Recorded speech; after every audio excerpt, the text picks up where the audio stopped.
Hello students, N K Mittal law class में आपका स्वागत है। आज हम जो टॉपिक कंप्लीट करेंगे उसका नाम होगा ट्रांसफ़र बाय ऑस्टेंशिएबल ओनर, जिसके बारे में संबंध में सेक्शन 41 में बताया गया है। इससे पहले का जो टॉपिक था डॉक्ट्रिन ऑफ इलेक्शन, जो कि सेक्शन 35 से रीड करता है, वो हमने कंप्लीट कर लिया था। तो चलिए फिर अपनी क्लास स्टार्ट करते हैं। आज हम यहाँ पर जब बात करने जा रहे हैं, हम इसमें ट्रांसफ़र बाय ऑस्टेंशिएबल ओनर के बारे में हम बात कर रहे हैं।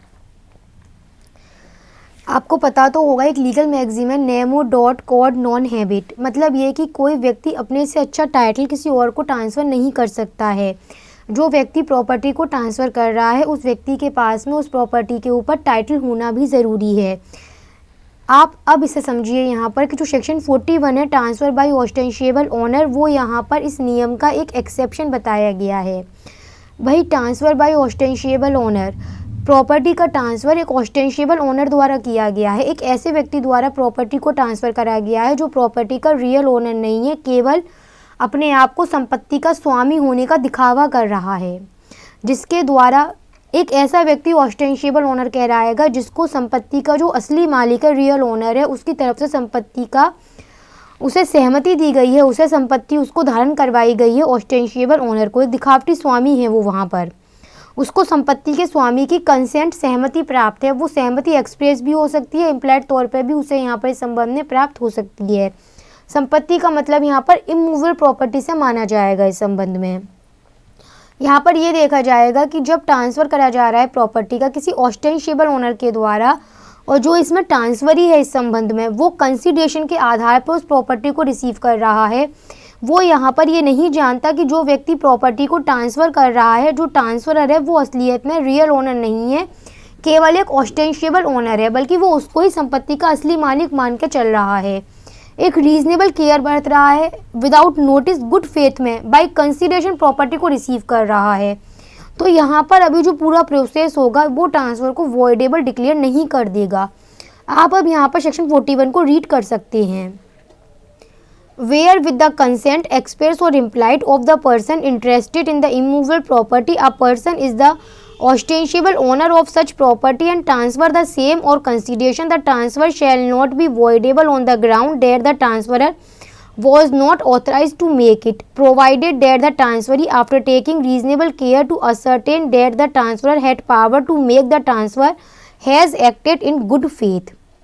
ये आप इसके एसेंशियल यहाँ पर नोट डाउन कर सकते हैं। सेक्शन 41 कब अप्लाई होगा? जब प्रॉपर्टी को ट्रांसफ़र किया जा रहा है किसी ऑस्टेंशिएबल ओनर के द्वारा, उसके पास में संपत्ति के स्वामी की सहमति है, चाहे एक्सप्रेसली हो चाहे इम्प्लाइड तौर पर हो, संपत्ति इमूवेबल प्रॉपर्टी है, कंसीडरेशन देकर वो प्रॉपर्टी को रिसीव कर रहा है। जो ट्रांसफरी है यहाँ पर, ट्रांसफरी यहाँ पर ये नहीं जानता कि जो प्रॉपर्टी को व्यक्ति बेच रहा है वो एक ऑस्टेंशिएबल ओनर है, बल्कि वो तो यही मान के चल रहा है कि वही जो व्यक्ति संपत्ति को बेच रहा है, जो ट्रांसफरर है, वही संपत्ति का असली मालिक है।